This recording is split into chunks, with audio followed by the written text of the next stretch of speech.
Welcome, everybody, to a very interesting topic today. We are discussing how to deal with anxiety, how to cope using Enrich Method. My name is Darya Haitoglou. I'm a psychologist and a director of Virginia Satir Institute in the UK, London.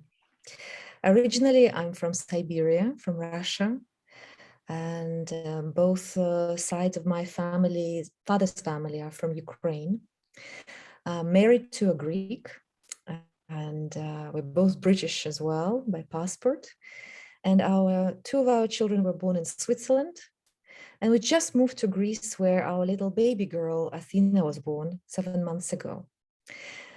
So, as you can imagine, living in a multicultural family with different facets and working in different countries. I think collectively with my husband, Alex, we worked and traveled in more than 16 countries where we actually did projects and worked together. So my previous career was in a multinational company across business, marketing, and HR.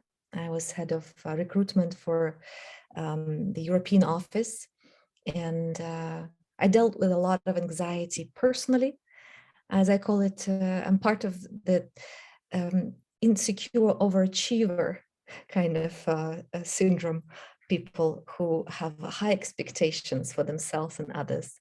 But also I worked with many people across my career, both in the corporate world and also in the psychological world, since I requalified and opened my private practice, became a director of the Virginia Satir Institute, and also we offer workshops, retreats around the world where we gather people from all walks of life, and we do deep dives for people who would like to feel better if they suffer from any mental health issues, or they just want to enrich their relationships, or maybe find their passion or happiness in their life, or mingle with other people from around the world.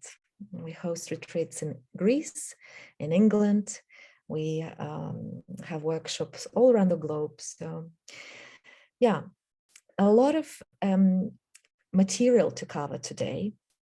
And also I'd love to share some personal and professional stories with you as we go through this. And I chose a few slides that depict and highlight in illustrations and visuals. So hopefully you can see the slides as well as hear, because there are people with different preferences to learning. Some people are really good at hearing and listening and understanding through words and sounds. Some people are visual folks. They like to see in order to learn. And some people are kinesthetic. They like to actually touch and experience things. So I'm one of the latter. I'm a kinesthetic person. And if you're one of those, I suggest you, first of all, if you're using gadgets, and they are great distractors and they're great anxiety triggers. So I invite you to put them sort of face down and watch this presentation on a laptop, but without messages or without, multitasking. Because actually when we multitask, instead of doing things in parallel, we constantly switch between these little tasks. And in that way, we overwhelm ourselves and create a form of stress. So in order for us to feel better and learn how to deal with anxiety, one of the first tools that I teach and share with my clients is how to be monotask. Concentrate on one thing at a time and enjoy it.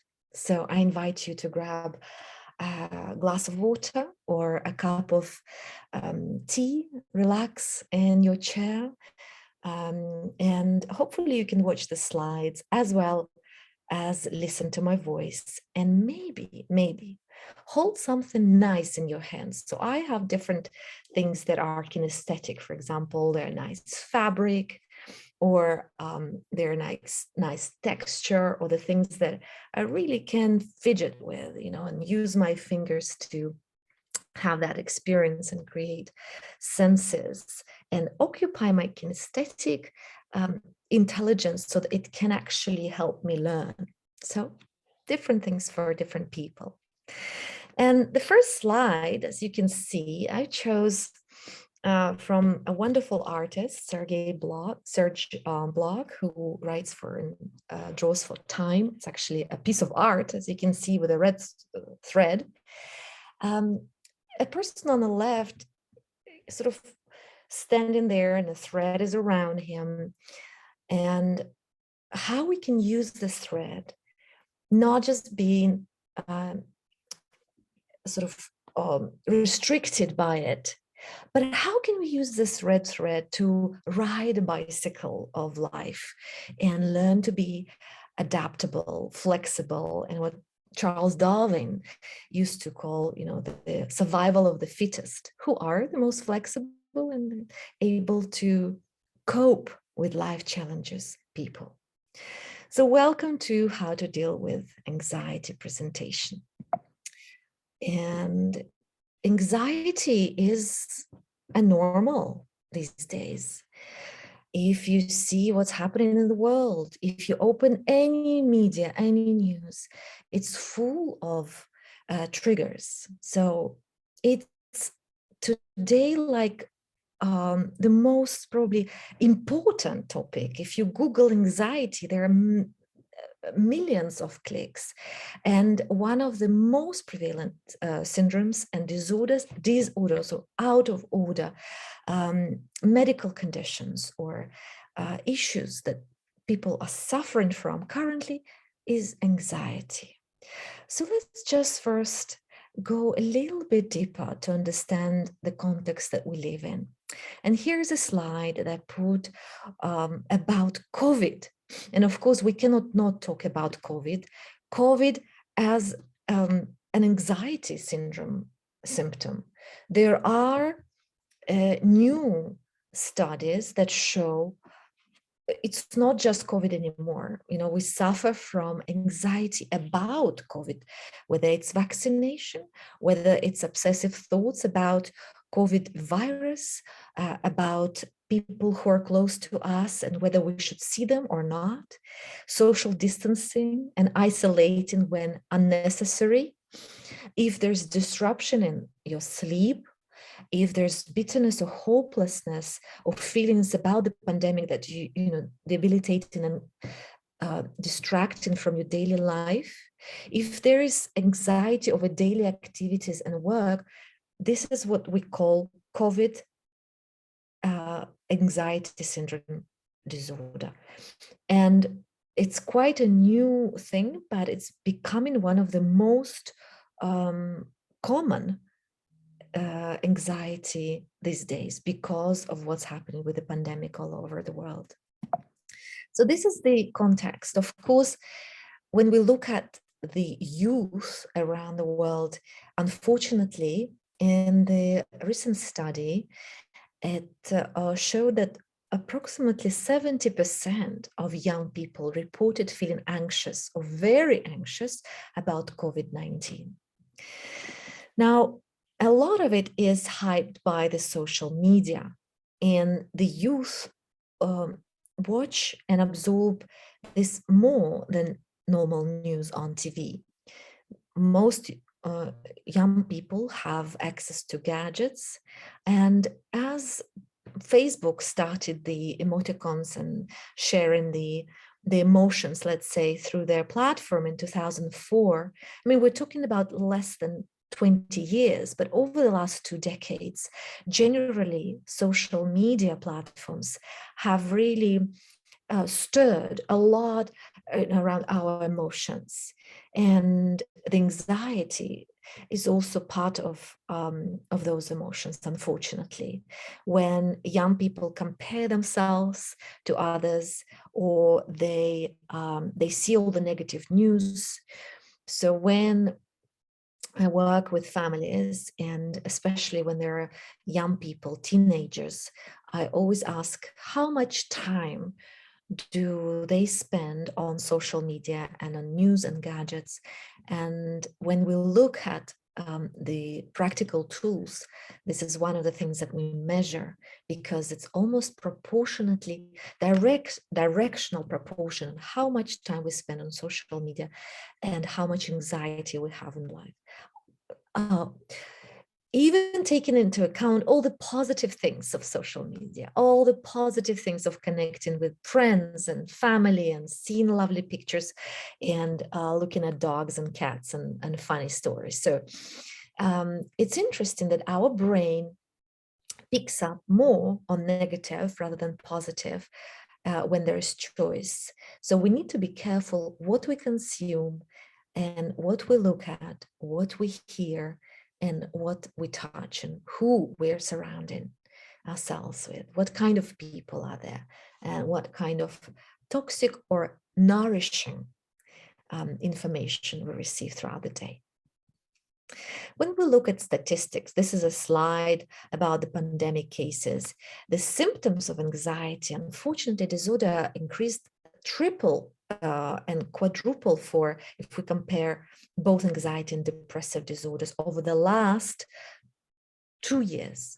Okay, so it is a very pressing issue for all of us in helping profession, and for all of us parents, for all of us, actually everybody is now in need on extra help, extra care when it comes to anxiety.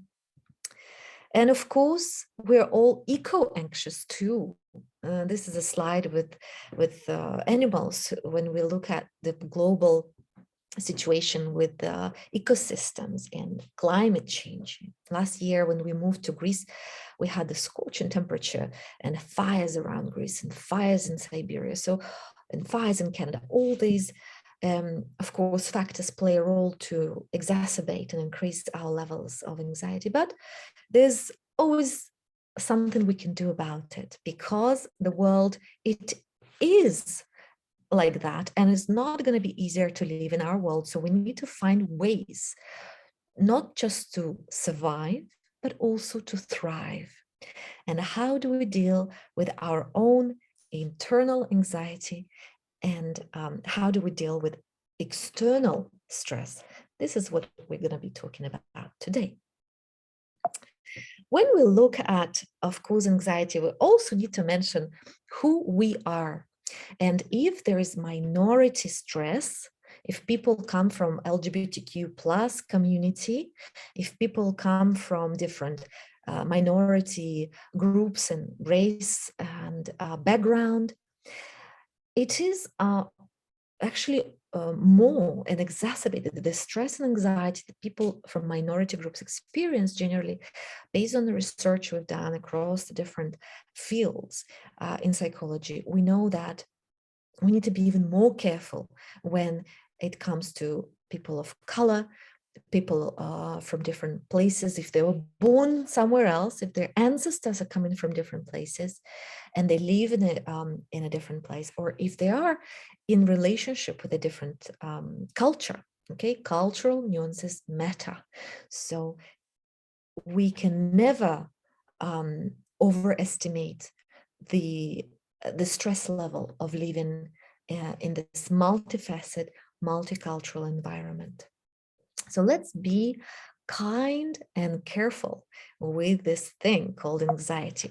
And what I would love to share with you is this Enrich method, and how we can use very simple but also evidence based method to help ourselves soothe our busy brain and soothe our anxious body, and how we can learn to face the reality with more resources and tools that work.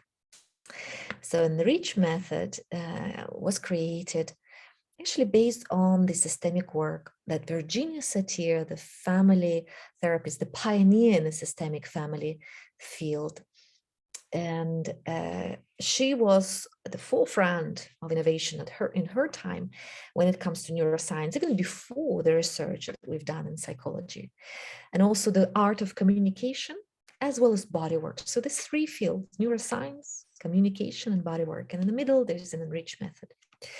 Now, how does it work in practical terms? The word enrich, if you think of the first letters, actually each letter stands for a concept that relates to a hormone that in our body. So E stands for explore versus routine. N in the word enrich stands for nourish versus deplete. R stands for respond versus react. I, imagine versus willpower. C, communicate instead of assuming how the situation goes. And H stands for hugs and humor, actually, instead of withdrawal.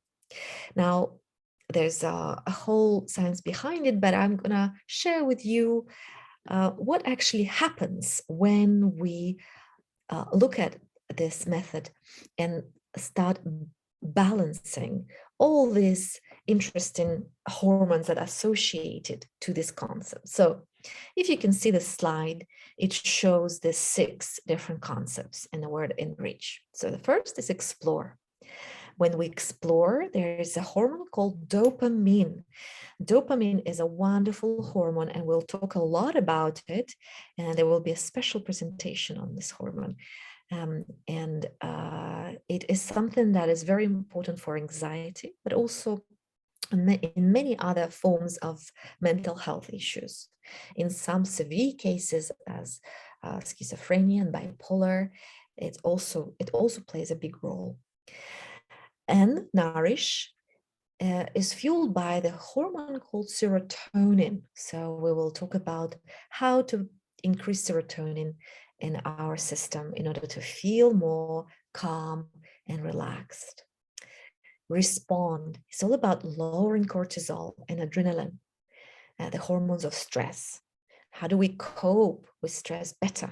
I'm going to share with you practical tools and tips on that. Imagine is all about flooding our body with endorphins, because when we imagine positive situations, we experience almost the same quality and the same situations as if they were in real life. So that is a very powerful tool that we have, imagination.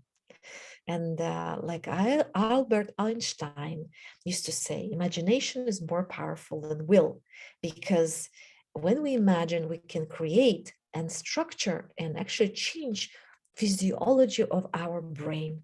And with that, the physiology of our body, because our brain is not just in our head.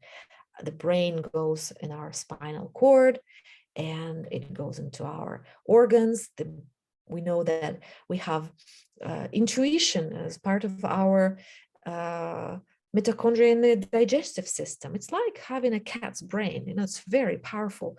All the neurons connected to the vagus nerve that travels from the top of our head to the bottom and connected to all different organs in our body has consciousness, has wisdom. So imagining all the lovely processes and lovely safe places, and imagining if we were traveling to beautiful locations, even if we can't, just imagining would help us create that neuroconnection in our body that helps us heal and helps us feel calmer. Then there's a communication, which is fueled by the hormone called estrogen.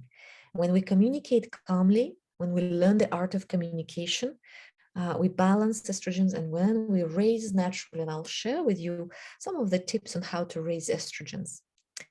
And finally, hugs and humor. Hugs are all about raising oxytocin. It's a hormone of trust. It's a hormone of love. It's a hormone of sealing that lovely feeling of connectedness with ourselves, with the world. And of course, it starts when we're little babies, when our mother or a caregiver used to hold us in their hands, or cuddle when we felt anxious. And this is the thing we can do, and we'll talk a little bit more about that. So let's just take this journey through the eyes of the Enrich Method. Let's explore first. Explore what is stress versus anxiety. Now, stress is all around us as we know it. So short term, it's a response to a recognized threat. It's a very good thing. It's actually something that really saves us in many cases. And if we were to live in a dangerous world, this would be of super good use. And our predecessors, our ancestors were very, very smart, and they were very able to use their sympathetic nervous system, their mobilization of their body and their brain, their mind, in order to deal with stress. And they also felt anxious. That's why they survived and they ran away. They fought their tigers and the bears, and we managed to be born. They actually gave that opportunity for us to be born because they managed stress and they learned how to be anxious. Now, it's not always pleasant to feel anxious. And of course, anxiety in a lifespan, it lingers and may not have an identifiable trigger. That's the big difference versus stress, that anxiety in the long term, and especially through generations, when we have ancestors who suffered trauma, who suffered injustice, who suffered minority stress, we probably have that in our cells, in our blood, in our DNA, in our memory. And we now know from the studies, it's a lot done on PTSD, the post-traumatic stress disorder, for example, by Rachel Yehuda, and many institutes around the world, psychologists who research stress, and through intergenerational stress, we know that anxiety travels through generations. And we'll talk a lot more about that in a different presentation. But today is just exploring that angle of stress and anxiety. Now, it's a spectrum, like everything in life. Anxiety has extreme versions. There are types of extreme anxiety, like generalized anxiety disorder. It's about feelings of excessive worry about events, activities, and situations. It's also what's called OCD, or obsessive compulsive disorders, type of extreme anxiety, unwanted recurring thoughts and compulsive repetitive behaviors. There's also PTSD, the post-traumatic stress disorder, that is extreme anxiety and distress symptoms due to being exposed to a traumatic event. Panic disorders, intense and recurrent panic attacks that occur unexpectedly. Social anxiety disorder, feelings of extreme anxiety in social situations, and many more, like COVID I shared earlier, different types of extreme anxiety. So we need to be careful if there is something like that that we notice, and there are specific markers for it. For example, the generalized anxiety disorder, which is the most common extreme version of anxiety. It has certain symptoms, okay? Now, of course, we're talking about the psychoeducational piece. So this is not therapy, this is a presentation for everybody. So if you notice that you suffer from this side, from the symptoms, you can go and speak to your medical health provider and find out more. But generally, if you have restlessness and fatigue, excessive anxiety and worry, increased muscle aches or soreness, impaired concentration, irritability, and difficulty sleeping for more days on the course of more than 6 months, this is something to really look into and see, and take it with your medical care provider or therapist. Now, when we look at anxiety from the iceberg perspective, this is, anxiety is a tip of the iceberg, and it's a behavior, it's a feeling, but actually there's a lot more going on below the surface level. When we dig deeper, we can find out that there's so many feelings that cause or sort of lay behind that anxiety. It may be feelings of helplessness or hurt, insecure or embarrassment, ashamed or disgusted or feeling overwhelmed, depressed or stuck or jealous, disrespected or offended, lonely, feeling grief or sadness, feeling uncomfortable or rejected, frustrated, all that, tired, right? Now, that's just anxiety behavior on the surface. But when we revise that anxiety iceberg model, we see that even above the surface, it could be a behavior like, avoidance, right? Or negativity, a person who's constantly negative, or chandeliering. Chandeliering is a very interesting one. It's like going from 0 to 100. It's like sort of extreme version of irritability or anger, right? Like very, very strong, out of the blue suddenly. Or people start to overplanning more and becoming OCD about certain things. So compulsive disorder comes to surface, or lack of focus. Now, all this are signs, right? So we are just exploring different pieces. Potential causes, for example, for social anxiety disorder, that is a second most common after the generalized anxiety disorder. Now, if we have limited socialization, which is now the reality with COVID, right? If there's a history of being bullied, or when we have overprotective parents, when there are memories of public humiliation, and there's also genetics that plays a role. These are potential causes for, something that's very serious, that can be and needs to be treated with care and kindness. If you have children, or if you work with people who have children with anxiety may not even be able to say, most children cannot even express that they're feeling anxious, right? Because their prefrontal cortex, that part of their brain that is sort of behind your forehead, it's not yet developed. Up until they become 25 years old, this part is being developed consistently, and it requires emotional regulation. Now, children, if you see the slide, it has all sorts of symptoms that may be the signals for anxiety. For example, they may appear more clingy than normal. They may be restless and fidgety. They may start complaining about their stomach aches, or display changes in eating and sleeping habits. They may express negative thoughts or worries. They get upset or angry more quickly. They have bouts of unexplained crying or tantrums, and they may struggle to concentrate. Now, these could be signs of anxiety. 8 ways a child's anxiety shows up as something else. When I browsed internet and I saw this, and I thought, oh, let me show you this. First is anger. The perception of danger, stress, or opposition is enough to trigger the fight or flight response, leaving your child angry and without a way to communicate why. Difficulty sleeping is a second one. In children, having difficulty falling asleep or staying asleep is one of the hallmark characteristics of anxiety.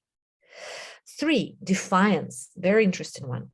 Unable to communicate what is really going on, it is easy to interpret the child's defiance as a lack of discipline, instead of an attempt to control a situation where they feel anxious and helpless. 4, chandeliering. Chandeliering is when a seemingly calm person suddenly flies off the handle for no reason. They have pushed hurt and anxiety so deep for so long that a seemingly innocent comment or event suddenly sends them straight through the chandelier. 5, lack of focus. Children with anxiety are often so caught up in their own thoughts that they do not pay attention to what is going on around them. 6, avoidance. Children who are trying to avoid a particular person, place, or task often end up experiencing more of whatever it is they are avoiding. Number 7, negativity. People with anxiety tend to experience negative thoughts at a much greater intensity than positive ones. And number 8, overplanning. Overplanning and defiance go hand in hand in their root cause, where anxiety can cause some children to try to take back control through defiant behavior. It can cause others to overplan for situations where planning is minimal or unnecessary. I find it so helpful when I looked at one of our children who just changed schools. And I couldn't understand why he was so defiant, why he lacked focus. And he once forgot to close our entrance door when we went to a beach. For 8 hours we were missing. I come back home and the door is wide open. And I thought, wow, what is happening? And of course, I thought maybe, he's trying to trigger me. He's trying to play this power game with me. Maybe he's trying to find a place now that the younger, child was born. And actually, he was just going through a lot of stress, changing school, changing country, and yes, finding a new place when another child was born. So children do not show and tell the anxiety per se. They do not tell you that it's anxiety, but they show other symptoms that you can recognize. An interesting slide that I thought to share with you is to ask yourself and reflect, what kind of anxiety person am I? Because we all experience anxiety, let's face it. But let's dig into what kind of person are you? There's anxiety starter, right? A person who just brings us to the party, okay, or starts the anxiety. There's anxiety deflector, a person who just deflects. Anxiety dampener, anxiety booster, or anxiety absorber. Now, as you contemplate about this and try to use different hats to reflect, who are you? Think about it. And just pose that question and start reflecting, what am I doing to help my children or help my clients, help myself and help my family? How do I help with anxiety? What can I do? Even the little steps that count. One of the things that helps me and I love is that we have this anxiety thermometer, okay? I communicate with both personally and professionally, especially personally with our children and with my husband. I say where on an anxiety thermometer I am, first of all. When everything is good, I'm in a green zone. When I get into a stressful situation, but I may appear very calm, but I'm boiling on the inside and I'm in the yellow zone, I say yellow zone. So everybody knows that if they cross that line with me, I get into the red zone. And that's when the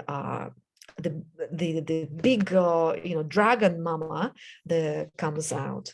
But in order for us to deal, and I help myself as well, we are all human, and we're all, even in helping profession, we all deal with anxiety the same way. We use the tools, right? So this is one of the tools, is to communicate anxiety thermometer. And when I'm in a red zone, my family members know that the only thing that they need to give me is space. Okay, it's like a timeout. So I need to leave, they need to go. We don't speak, we don't talk. Timeout means no talking. I need to calm down. And the only thing they can do is hug. Okay, because I'm kinesthetic, I ask them, if I am in the red zone, please hug me. Because probably I'm not regulating myself very well at that time already. So I am sort of, my brain is flip open and I'm sort of flying down, and I need that hug and I need that space to soothe myself. So I need quiet zone to go from red to yellow and hopefully to green. Tips for overcoming anxiety that are very much available everywhere. If you Google anxiety, I am not particularly pro medication, but also also not against it if that's necessary, if there's an extreme version, as we discussed, and that's something that you've agreed and discussed with your medical doctor. But what I like about this slide is it shows how we can accept without analyzing our intrusive thoughts, because we are so prone to thinking negatively and sort of hyping ourselves into anxiety.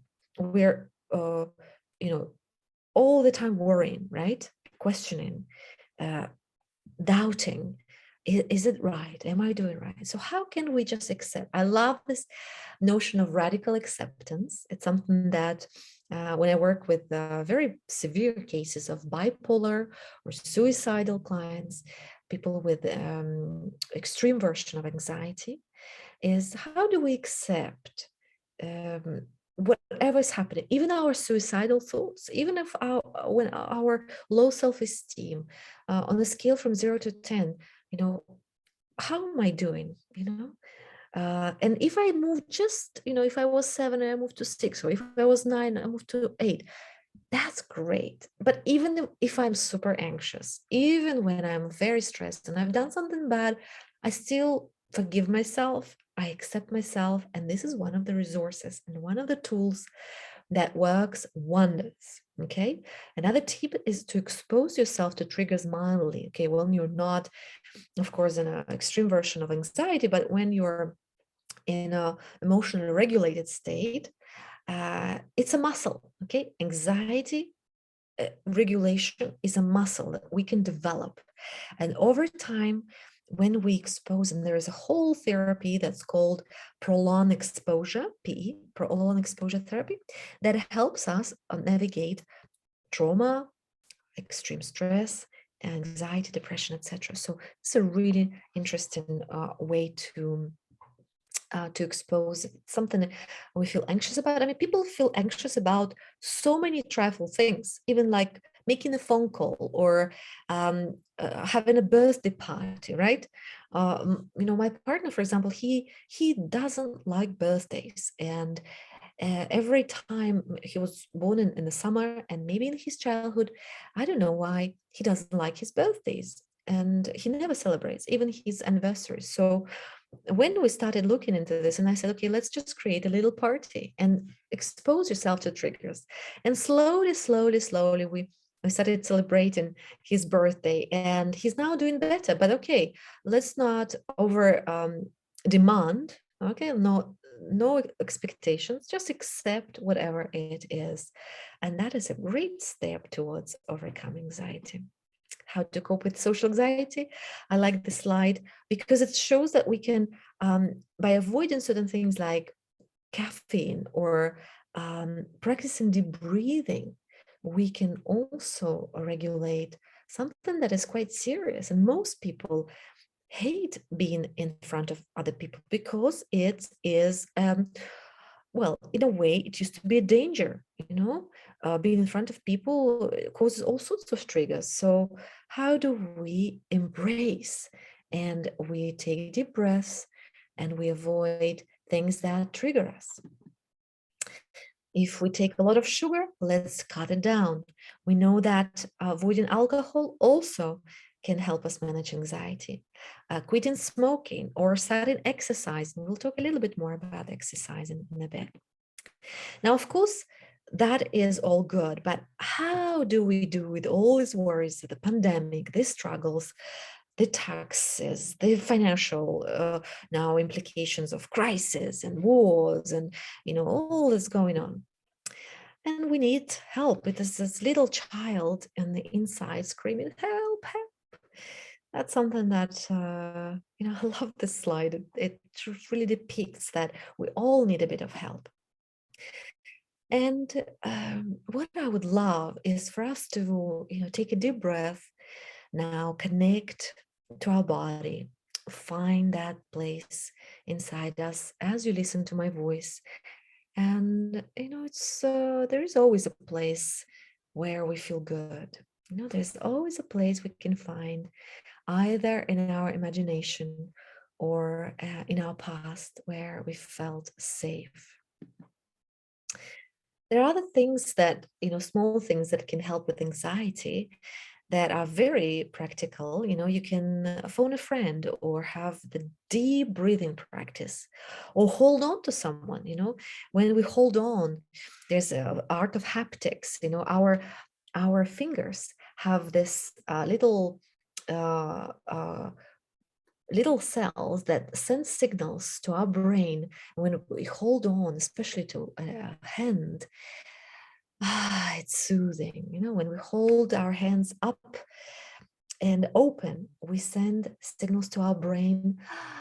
It's safe. When we lower our shoulders down, when we take a deep breath, it's safe. Cues for safety. When we go for a walk, when we have that warm shower, or maybe a bath with oil, just looking up into the sky and smile, it's a cue for safety.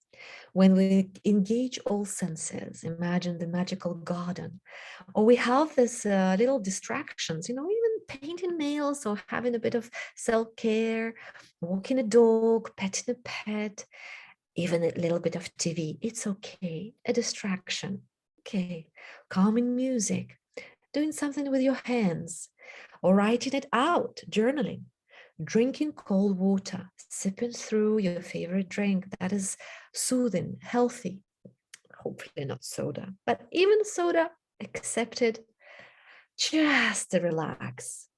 But, having also maybe tomorrow a healthier choice, cuddling a weight blanket. Just cuddling with a pillow, cuddling yourself. Doodling, when just expressing yourself on a piece of paper, I find very liberating. And children do that. We don't do that enough. People who use art and craft, it's a fantastic way to remove stress and release that anxiety from the inside. For people who love reading, there are many, many books. I can recommend these 6 by David Burns, the doctor who wrote When Panic Attacks, the new drug-free anxiety therapy that can change your life. A book called Dare, the new way to end anxiety and stop panic attacks by Barry Donag. Rewire your anxious brain, how to use the neuroscience of fear to end anxiety, panic, and worry by Catherine Pittman and Elizabeth Carroll. Anxiety, Practical About Panic by Joshua Fletcher, a practical guide to understanding and overcoming anxiety disorder. A 5th one is called Untangler Your Anxiety, a guide to overcoming anxiety disorder by 2 people who have been through it, by Joshua Fletcher and Dean Stott. And finally, Greater Than Panic by Dean Stott. Okay, a lot of resources here. Now, let's go to the Enrich Method and look at it through the lenses of these hormones. So explore. We explored a lot, and why it is so important to explore, because when we explore this whole thing of dopamine, right? So the studies have shown that lower than usual amounts of dopamine in the brain are often present alongside symptoms of ADHD, okay?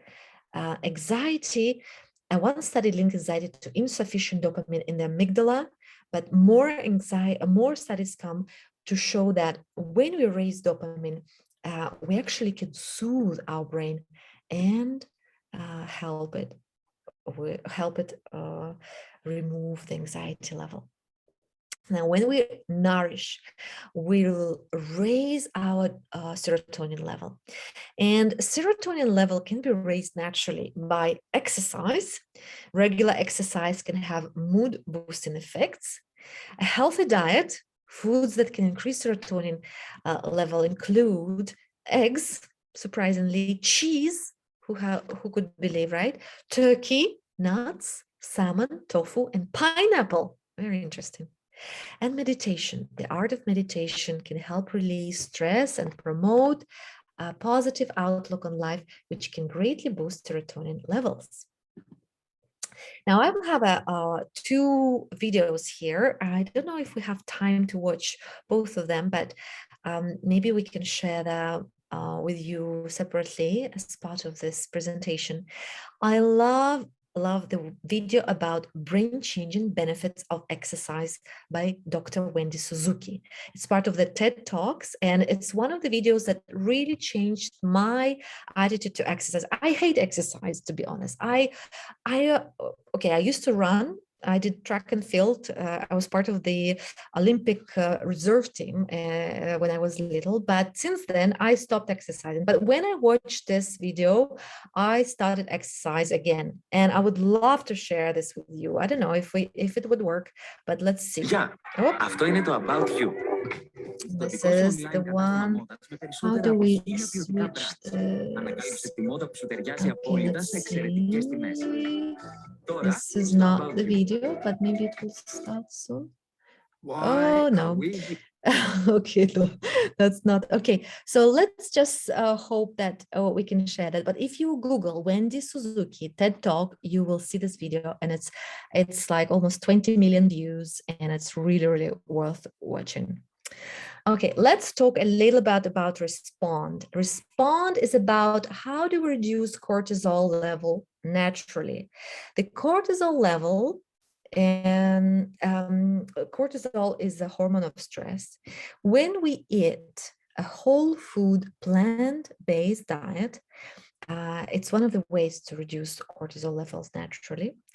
When we take deep breaths and nourish our body and our lungs, when we reduce caffeine intake, when we get adequate sleep, when we exercise regularly, when we write in a journal, and when we indulge in hobbies, when we learn how to juice something that we love doing, when we do what we love, okay, when we experience that sparkle of joy, when we reduce cortisol level. Of course, there are many levels. So in the following presentations, when I next few weeks, you will learn how to reduce cortisol level at looking not just at this simple ways, but also at the slightly deeper levels, how to work with your family of origin, how to work through transgenerational, intergenerational trauma.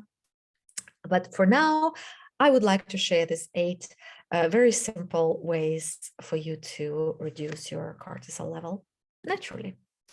Now, when we imagine, as we discussed, we also boost the endorphins. This is a lovely beach in Greece, and when we went there, of course, it's lovely, but you know, for the last 2-3 years, we couldn't travel. So by imagining being there, we can also boost our endorphins. And again, exercise comes to place. Exercise is well known for its mood boosting effect, a role in decreasing symptoms of depression, anxiety, and boosting our endorphins. Laughing, listening to music, getting acupuncture, eating dark chocolate, having sex, even with yourself, dancing, meditating are all proven ways to boost our endorphins. Now, communication and the art of boosting estrogens. We can also boost estrogens by eating phytoestrogen-rich food. Now, plant-based diet plants generally have a similar structure to estradiol, which is the strongest form of the estrogen hormone. So eating plants is great to boost our estrogen, and that helps our communication. How cool is that? I mean, when I eat healthy, I feel less triggered and less angry. When we have a B vitamin, vitamin D, or Vitex agnus castus, I mean, Google what it is, boron, black cohosh, or even primrose oil, all these natural things. I mean, please take this only with your medical doctor. This is just education for something to be curious about, something to look into especially if you are, reducing your medication, or you're trying to be without medication, because long term we know there are better ways to sustain rather than anti-anxiety pills or chemical ways to reduce anxiety. But again, take it with your medical health provider. Now, hugs are a natural way to boost oxytocin. Oxytocin is a trust hormone, as I mentioned. And if we don't have people to hug, we can always hug a pet. We can hug a tree. We can hug ourselves. You can just feel the power of hug. As Virginia used to say, Satir, we need 4 hugs a day to survive, 8 hugs a day to live a good life, and 12 hugs a day to thrive. So how many hugs a day do you have? So here's the Enrich method. We just kind of brushed through it. They explore what it is to be anxious, but also explore different ways. Open your arms, rotate your feet slowly, look into the sky and smile, or have a half smile. Even if you cannot smile, just half smile. It also sends a signal to your brain to relax. There's a magic behind the smile. People who smile often, they have that sort of radiance, easy looking, sort of relaxed vibe. Now, it's not it's actually scientifically proven that smiling helps us regulate our stress and anxiety. Yeah, nourishing exercise and nourishing food, responding to stress. How do we prepare and lower our cortisol and help our children lower their cortisol? Because it's our role as parents to help them navigate and regulate their emotions. Up until the 25, they rely on us to regulate their emotional world. Imagining, positive, meditating and writing journals, imagining scenarios where you're feeling good, where you're healthy, where you're just making that step towards a better habit, exercising and doing what you love, communicating positively as well, the art of communication. There's a wonderful tool on how to communicate to reduce anxiety, also created by Virginia Satir. It's called temperature reading. Always first start with appreciation. If you want to say something negative, always start with say something positive first. I know it's not easy. I know it's hard, but it's a muscle. You can train it and you can start practicing now. When you finish this workshop, you can go and say something nice to your partner, to your family member, to yourself in the mirror, to your children. Just communicating the positive first. Okay, then you share something maybe that puzzles you, or maybe you worry, and then you communicate a hope and wish that's also positive. So it's like a sandwich, a bun in the middle, the worry or negative bit, but always with a little bit of cushion, a little bit of buffer. So you start with positive and end with positive. And finally, hugs and humor to boost that oxytocin. Okay. So here it is, a very simple Enrich method that you can implement now in your everyday life, and we will refresh and I'll share more about these helpful practical tools when we talk about depression, because depression and anxiety go hand in hand, but there are slightly different ways to do it and different practices to boost and rebalance this whole cocktail of hormones in our body. It's a big job. So take it slow, be kind to yourself, take it easy, one step at a time. Okay, well, I want to thank you for listening, for being up until now with us. If you want more information, here's my website, daryahaitoglou.com, DARYAHAITOGLOU.com. I know it's complicated. Haitoglou is actually Greek name of my husband, who's Greek, and they come from Turkey. Okay, so it's a Greek Turkish, and Darya is my first name. I have an Instagram account called the.family.psychologist. You can find me there on Facebook or on Enrich.global. It's a website where we host different retreats, and you have information there for different workshops. And also Virginia Satir website, virginiasatir.co.uk. It's a UK website where we share tools. We host workshops on a monthly basis. We also have wonderful free resources. And of course, I thank you for just giving yourself time to listen to my voice and reduce, hopefully, some of the anxiety that you experience throughout your life in the last hour. Hopefully your anxiety level went down because now you're equipped with simple tools that you can implement and take it home. Okay, Vicky, I think that's it.